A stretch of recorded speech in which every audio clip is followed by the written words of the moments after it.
Yoyodambayai. Oyoyadadadadam. Dididadadidadam. Didadidadadidadam. Dididadada. Oyodidididadam. Dididadadadadam. Dee dee dee dee dee dee dee dum bum dee da dum bum dee da dum da yo dee dum bum dee oh yeah yeah oh yeah.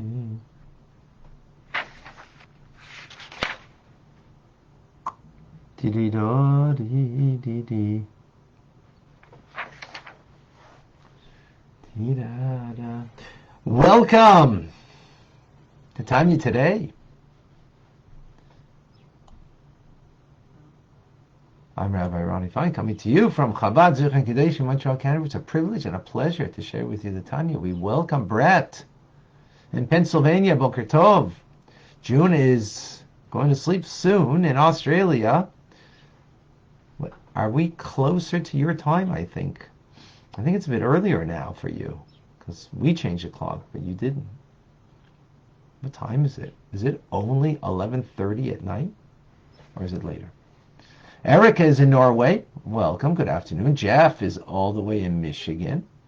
Terrence, Melbourne, Australia, another Australian. Must be early.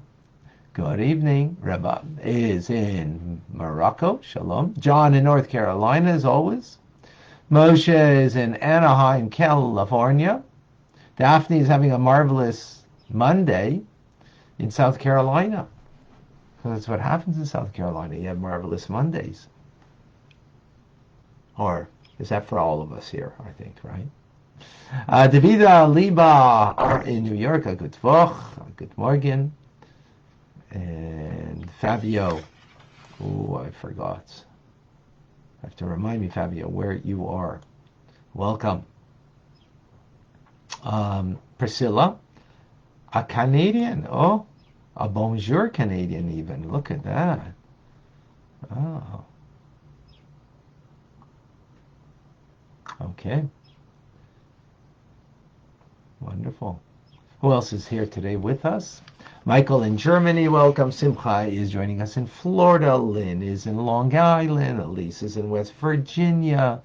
Julia is in Pennsylvania. Eugenia in Calgary. Deborah in Kitchener. Oh, got a bunch of Canadians here. Leah in Florida has joined us. Rusty in Texas. Wonderful. We have Clubhousers, we have Batya Vilma, we have Merle and Michael, and Moshe.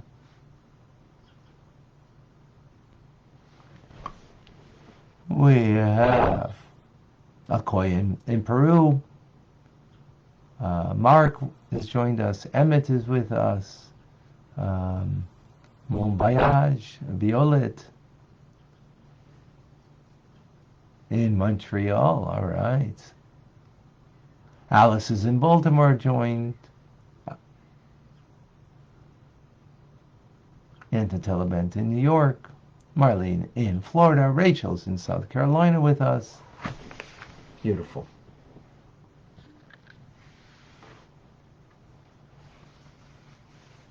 David in Sacramento, California. Peng is in the Philippines. Mark, not certain where, but welcome. Kathy in Toronto. All right.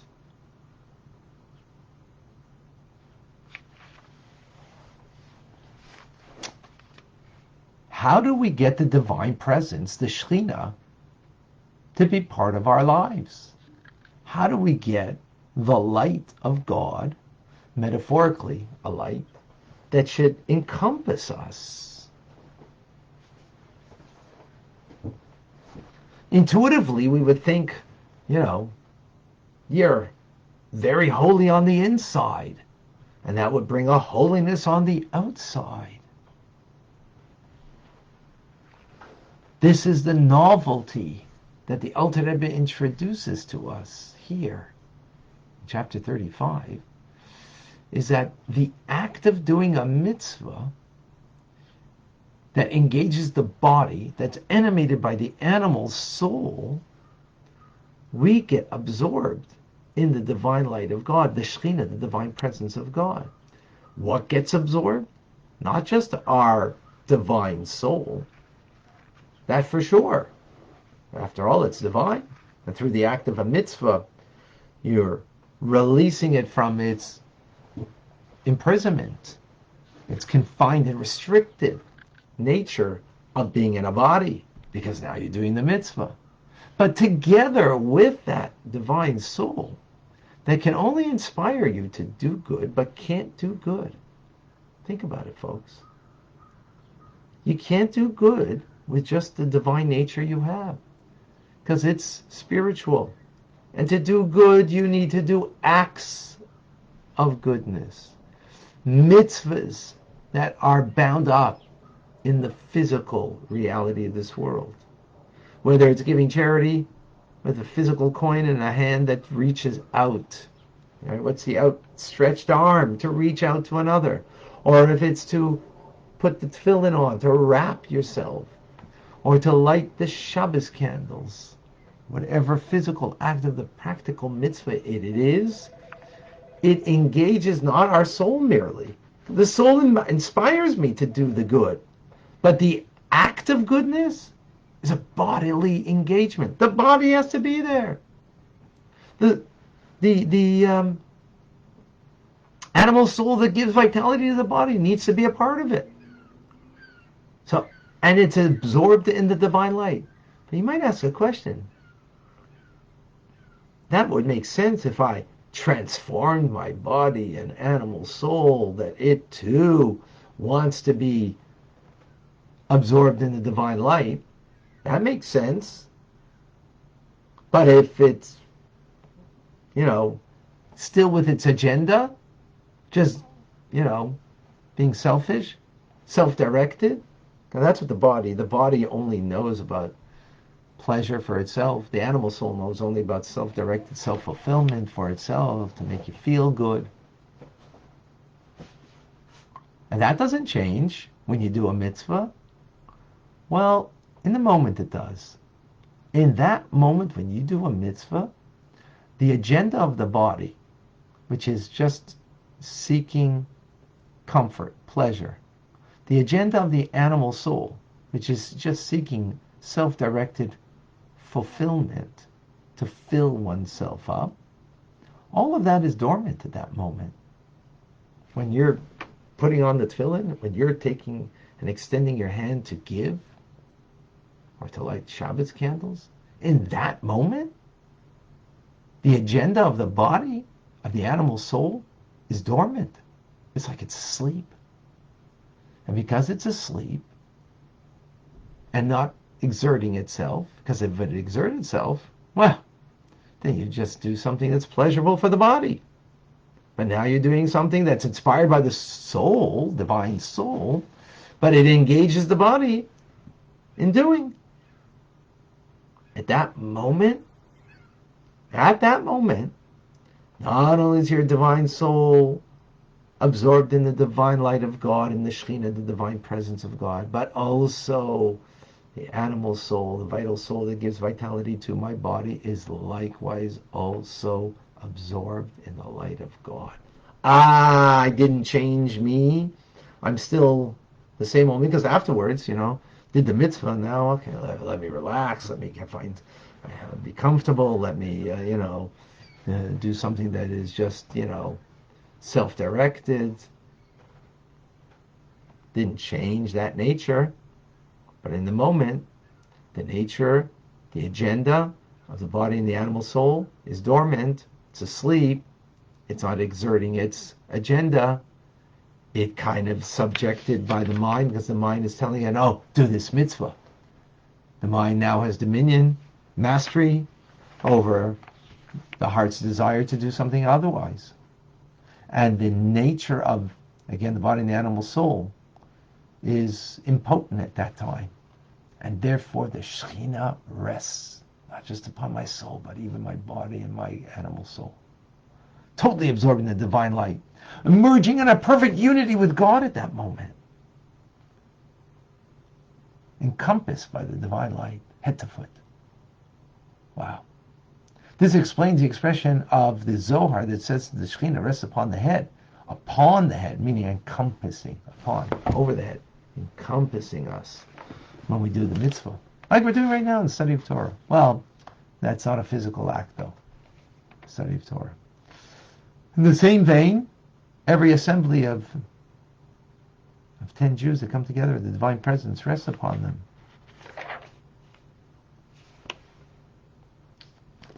So, this divine presence of God, where is it present? Well, a group of 10, or in the individual doing the mitzvah.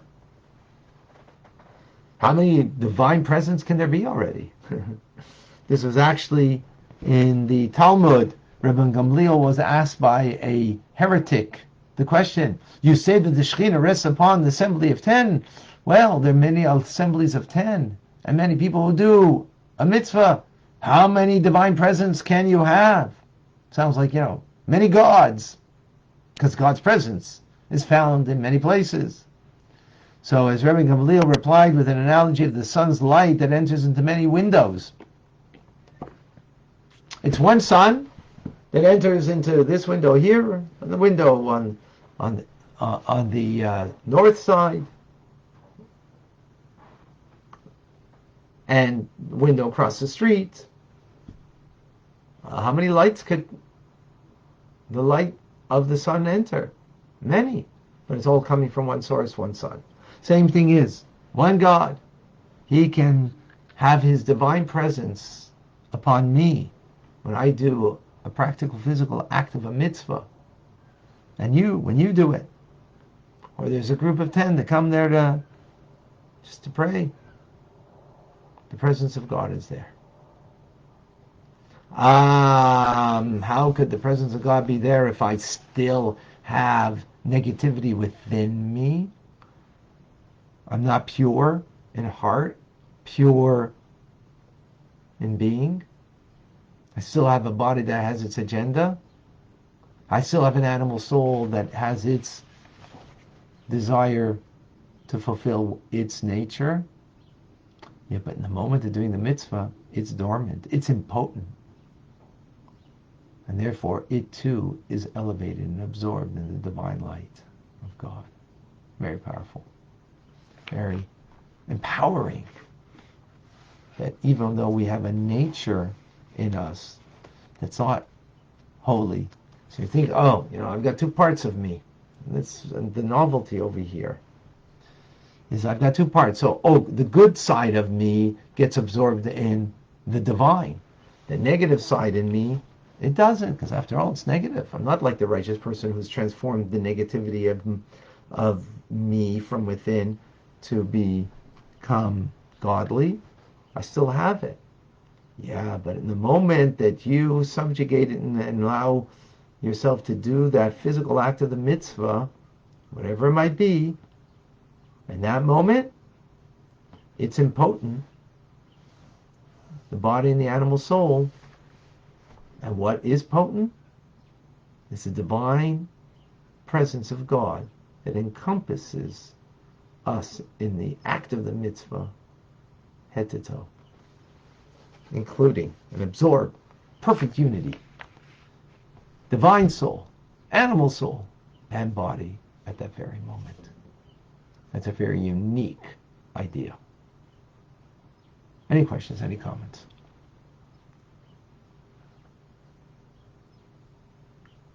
Miko from Finland, good afternoon, welcome.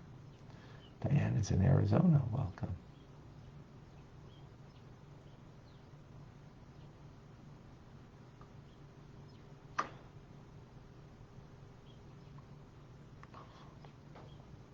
Jerry is in Texas, thank you for joining. Agnes is with us, and Johanna, shalom.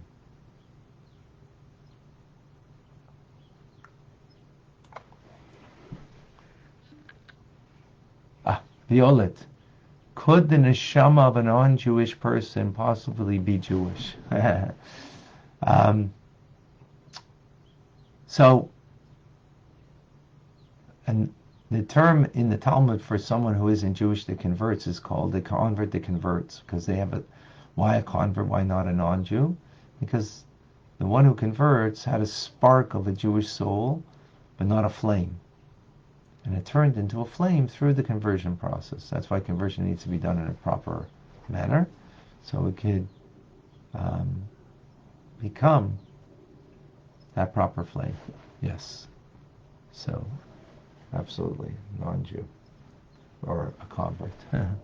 Alice, when involved in recreational activities, how do we focus on the divine? That was yesterday's class, in a sense. The creative power that we have. Yes. So you go listen to the class from last night, from Torah studies, our creativity, how we incorporate that. Cindy is in Florida with us.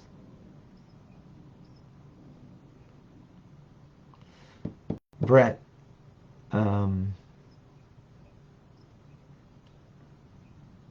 over time, does the accumulation of good acts permanently influence the animal soul? Absolutely. Good question, Brett.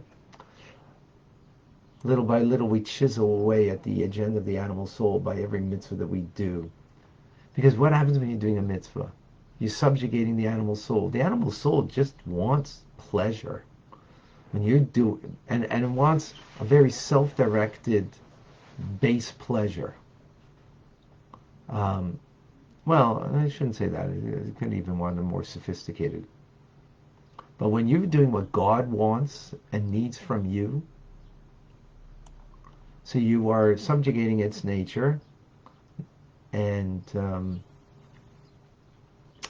teaching it, training it, that it too should want to be connected to the divine.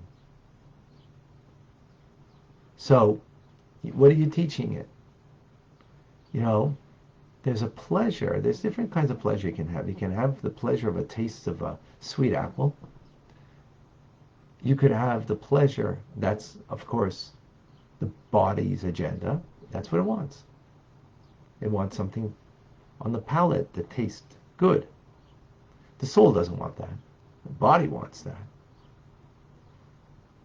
The animal soul, though, wants that pleasure from, let's say, music, to make you feel good,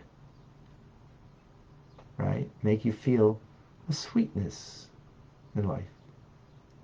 That's a little more refined. It's not a physical taste of sweetness on the palate, but it's a sweetness of a melody, of a song, that brings a sense of sweetness to you. Feeling good about yourself. Feeling good about life. That's all the animal soul, though. They have a sweetness of a beautiful idea. That's even more soulful.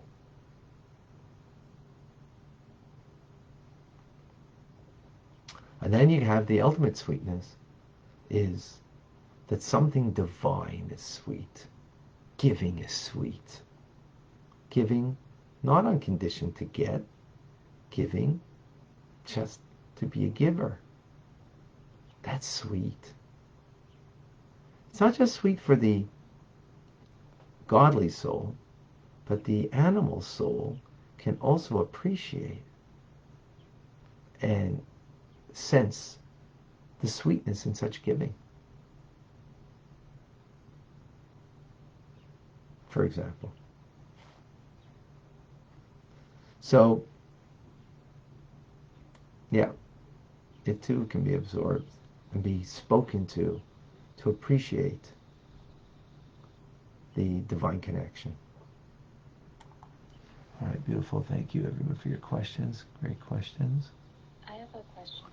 Vilma, please go ahead. So according to the text, it says that the incorrigible nature of the animal soul's evil meetup does not prevent the shaking from resisting one's body at the time. So what do you mean the incorrigible nature of the animal soul's evil midot? Like, are they saying, is it saying that the midot that's evil remains and it cannot be changed? Well, again, unless you're righteous, thank you, Vilma, for the very good question.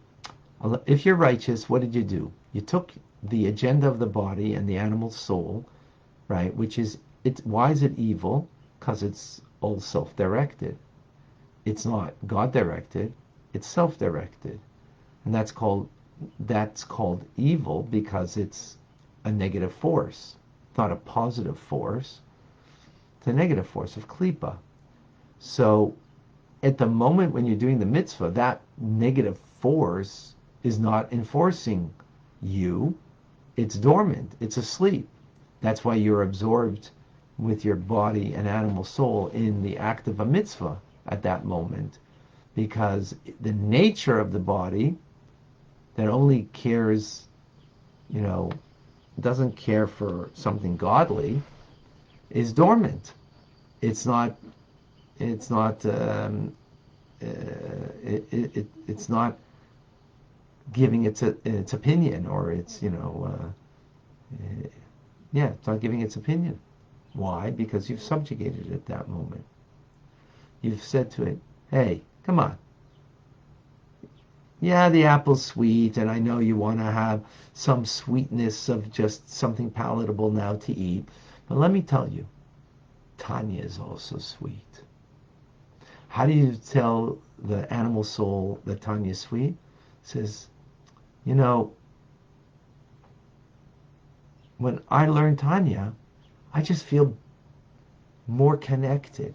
I feel more whole. I feel more like a human than, on autopilot like an animal.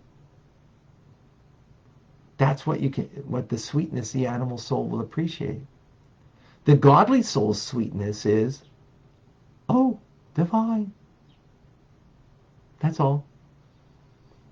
No, it doesn't need explanation. It senses divine and just wants it divine because it is divine. The animal soul, though, you got to explain to it its sweetness. You want to stop learning Tanya now so you can have the sweetness of something to eat? Yeah, I get you. But there's something sweeter that you could have in your life. And that is the self-help nature of Tanya. That's speaking to the animal soul. That's not to the divine soul. Right? It's a means to an end that you're speaking to it. There's something much sweeter that you can get from Tanya than you would just having pleasure right now from an apple, or pleasure from sitting back and watching a Netflix. Much sweeter here. Is that clearer? Yes, but it's only momentary is what I'm saying. Yeah, it's only momentary. You're right, because we didn't transform. You're right, we're not righteous. So we didn't transform, right? Because the next moment, you did the mitzvah, you study Tanya, and then afterwards, okay, your body comes back, reasserts itself, the animal soul reasserts itself. All right, come on, let's have some, let's have that, material, physical pleasure, that, baseline, animalistic kind of pleasure seeking, because it didn't go away. But in the moment the mitzvah did, it was dormant. It won't be dormant forever. Of course, the more mitzvahs we do, the more, we're not allowing it to assert its agenda. Absolutely. Thank you, Vilma. Beautiful. All right, folks. Rambam coming up. I'm Rabbi Ronnie Fine, coming to you from Chabad, Selfdirected Montreal, Canada. It's a privilege, a pleasure to share with you, Tanya. Have an amazing day. Enjoy.